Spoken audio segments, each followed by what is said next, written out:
আলেমের মধ্যে কিছু সংখ্যক আছে, তারা বলে যে নবী সাল্লাল্লাহু আলাইহি ওয়াসাল্লাম যদি আল্লাহর নূরে রয়ে থাকে তাহলে আল্লাহর শরীক হয়ে গেছে। তারা বলে নবীজি এই আমরার মতো মানুষ, মাটি পানির মানুষ।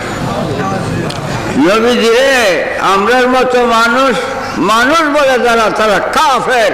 যদি প্রমাণ না করতাম পারি বাংলার বাদ হারাম, যারা মানুষ বলে এরা কাফের, এরা কাফের, এরা কাফের। আলেমের মধ্যে কাফেরের সংখ্যা বেশি, আমি প্রমাণ করব। আলেম হইলে ইমানদার হবে না, ইমান ভিন্ন জিনিস। আবু জাহেলের মতো বড় আলেম আরব দেশে ছিল না, তার নাম আবু জাহেল না, আবুল হেকাম। বিদ্যার সাগর, এত বড় বিদ্যার আরব দেশে ছিল না, ছিল না শুধু ইমান। যার কারণে নবীজি নাম রাখছে আবু জাহেল, জাহেলের বাপ।